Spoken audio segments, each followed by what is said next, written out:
Good morning বন্ধুরা, তোমরা কেমন আছো? আশা করি খুব ভালো আছো। আমি খুব ভালো আছি। প্রতিদিনের মতো আজকেও তোমাদের কাছে রেসিপি নিয়ে হাজির হলাম।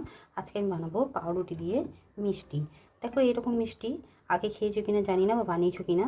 আজ আমি যেভাবে বানাবো পাউরুটির ভাজা মিষ্টি, দেখো কীভাবে বানাবো, কী কী উপকরণ লাগছে। একদম ঘরে থাকা উপকরণ, একদম অল্প উপকরণের মধ্যে হয়ে যাবে।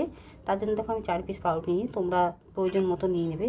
4 পিস পাউরুটি নিয়ে ধারগুলো আমি কেটে নিয়েছি।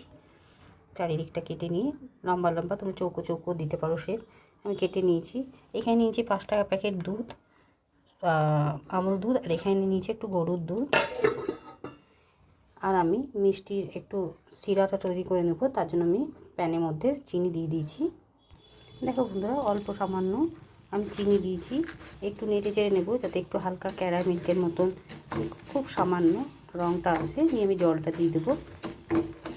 একদম অল্প সামান্য শিরা তৈরি করব।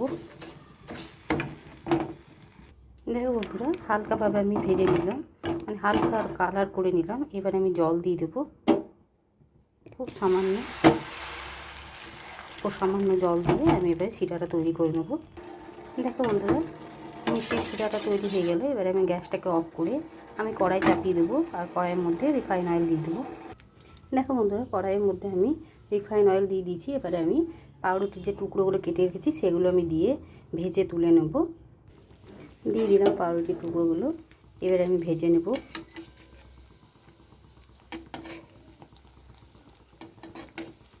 একই রকমভাবে বাকি যেগুলো আছে সেগুলো আমি ভেজে নেব, লাল করে ভেজে নিয়ে তুলে নেব। তোমরা একবার হলেও পাউরুটি দিয়ে এইভাবে মিষ্টি বানিয়ে খেয়ে দেখবে, দারুণ লাগবে। এখন আমি লাল করে ভেজে তুলে নেব। দেখো বন্ধুরা, ভাজা হয়ে গেল। এবারে আমি তুলে নেব, বাকিগুলো একই রকমভাবে ভেজে তুলে নেব, তারপর তোমাদের কাছে ফিরে আসছি। দেখো বন্ধুরা, এবারে ভাজা পাউরুটিগুলো আমি যে চিনি শিরাটা করে রেখেছিলাম তার মধ্যে আমি দিয়ে দিলাম। উল্টে পাল্টে নিচ্ছি, খুব বেশি চুবিয়ে রাখবো না, একদম তাহলে নরম হয়ে যাবে। তাই এপিট উপিট করে একটু হালকাভাবে রসটা যেন যায় তার ব্যবস্থা, মানে সেইভাবে তোমাদের করতে হবে। এবার আমি সমস্ত পাউরুটির পিসগুলোকে রসের মধ্যে এপিট উপিট করে উল্টে নিয়ে আমি অন্য একটা জায়গায় তুলে নেব। দেখো বন্ধুরা, আমি প্যানটার মধ্যে বেশ কিছুটা দুধ দিয়ে দিলাম। এই দুধটাকে একটু নেড়ে চেড়ে একটু ঘন করে নেব। দেখো বন্ধুরা, দুধটাকে আমি নেড়ে চেড়ে অনেকটা ঘন করে নিয়েছি। এই সময় আমি দিয়ে দেব আমুল দুধ, 5 টাকা প্যাকেটের আমুল দুধ। এবার এই দুধটা দিয়েও আমি একটু নেড়ে চেড়ে ঘন করে নেব একটু। এইভাবে তোমরা বাড়িতে পাউরুটি থাকলে অতি সহজেই মিষ্টি তৈরি করে নিতে পারো। একদম অন্যরকম স্বাদের, খেতে দুর্দান্ত লাগবে। একবার হলেও বানিয়ে খেয়ে দেখবে, আর জানাতে ভুলবে না বন্ধুরা কেমন হয়েছে রেসিপিটা। ভালো লাগলে লাইক করে দেবে, আর আমার পাশে থাকবে বন্ধুরা। এবারে আমি অনবরত নেড়ে যাব যাতে যতক্ষণ না দুধটা আরও কিছুটা ঘন হয়ে যায়। দেখো বন্ধুরা, আমি দুধটাকে অনবরত নেড়ে যাচ্ছি যাতে কোনো রকমভাবে দলা পাকি না যায়।